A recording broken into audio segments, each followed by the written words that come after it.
कैसे हैं आप सब। आज हम लोग डिस्कस करने वाले हैं इलेक्ट्रोस्टैट का पार्ट 2। इलेक्ट्रोस्टैट में लास्ट हमने डिस्कस किया था कि जो हमारी कॉलम्स लो है उसको हम वेक्टर फॉर्म में कैसे, मतलब कि एज ए नॉर्मली ही डिस्कस किया था, कंप्लीट डिस्कस नहीं किया था उसको। बट आज हम उसको थ्योरेटिकली मतलब अच्छे से कंप्लीट देखने वाले हैं कि उसकी डेरिवेशन कैसे आई और उसको कैसे फाइंड आउट करते हैं। तो वीडियो स्टार्ट करने से पहले अगर आपने मेरा चैनल सब्सक्राइब नहीं किया है तो फटाफट से मेरा चैनल पहले सब्सक्राइब कर दें ताकि आपको आने वाली वीडियोस की नोटिफिकेशंस मिलती रहे। स्टार्ट करते हैं हमारा next topic, columns law in vector form. ये हमारा पार्ट 2 है इलेक्ट्रोस्टैट्स का।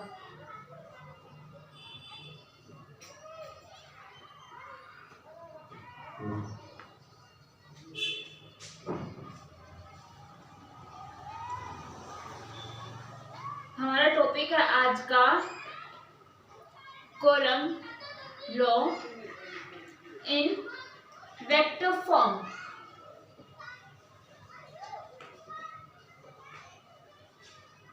अब मैं यहाँ पर कुछ वर्ड्स यूज करने वाली हूँ, तो मैं आपको पहले उन वर्ड्स के बारे में बताती हूँ, फिर हम उस टॉपिक को स्टार्ट करेंगे। हमारे इस टॉपिक को यहाँ पर दो चार्जेस लूंगी मैं, Q1 एंड Q2 चार्ज। यहाँ पर मैं दो पॉइंट भी लेने वाली हूँ, A point and B point. ठीक है, आप लोग ध्यान से देखें, ये Q1 चार्ज है एंड ये Q2 चार्ज है। ठीक है, और अब अगर हम लोग इसके बीच का डिस्टेंस देखते हैं, Q1 एंड Q2 के बीच का, वो है हमारा R डिस्टेंस। अब इसमें बेसिकली हो क्या रहा है, जो Q2 चार्ज है उसके ऊपर Q1 की वजह से F21 फोर्स लग रहा है एंड Q1 के ऊपर Q2 की वजह से F12 फोर्स लग रहा है, यानी कि force 1 due to 2, force 2 due to 1। अब हमारे पास यहाँ पर अभी रेडियस का भी होता है कि भाई हमारे पास डिस्टेंस कितना होना चाहिए। तो हमारे पास ये क्या है, यहाँ पर जो हमारा जो डिस्टेंस है वो R12, जो ये मैंने एक सिंबल लगाया यहाँ पर कैप, इसका मतलब होता है यूनिट वेक्टर। और यूनिट वेक्टर क्या होती है, हमारी 1 होती है, और जो हमारा यहाँ पर है वो कितना है, R21। तो बेसिकली फिगर हमारी ये बनती है।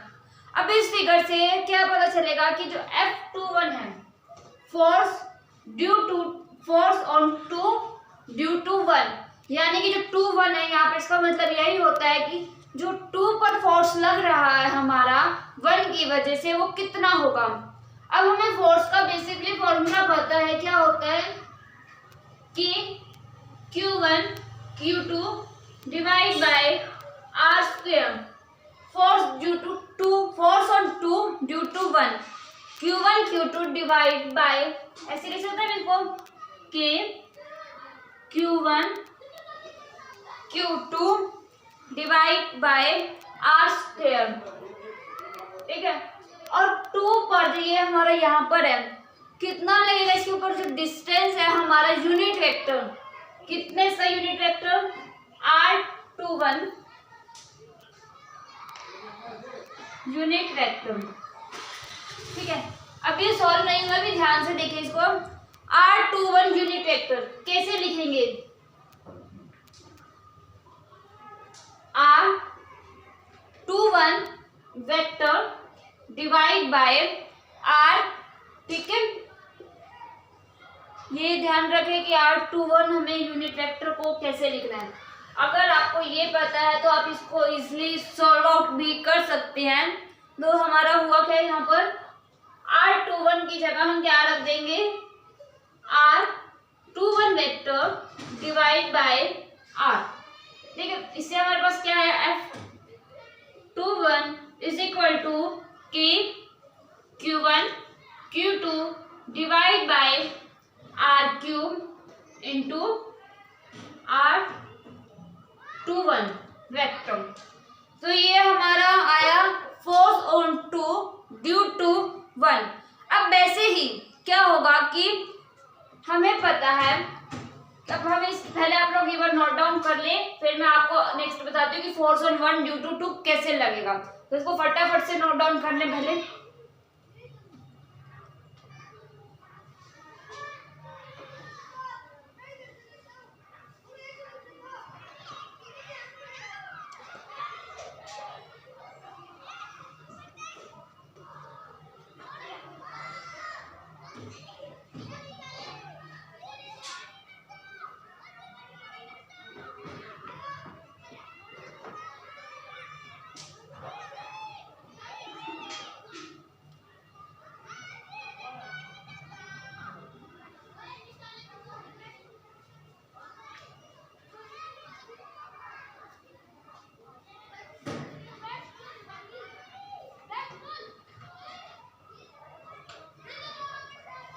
अब नेक्स्ट था हमारा फोर्स ऑन 1 ड्यू टू 2।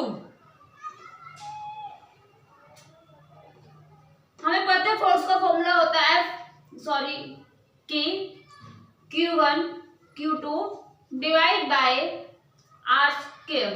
ठीक है, अब जो हमारा जो फोर्स ऑन 1 ड्यू टू 2 लग रहा है, मतलब कि 1 के ऊपर 2 के कारण जो हमारा फोर्स लग रहा है, तब उसके ऊपर जो R वेक्टर भी जो हमारा जो डिस्टेंस होगा वो किसका होगा, R12 का, यानी कि डिस्टेंस ऑन 1 ड्यू टू 2, यानी कि 1 के कारण जो 2 पर डिस्टेंस हमारा लग रहा है वो हमारा होगा R1/2।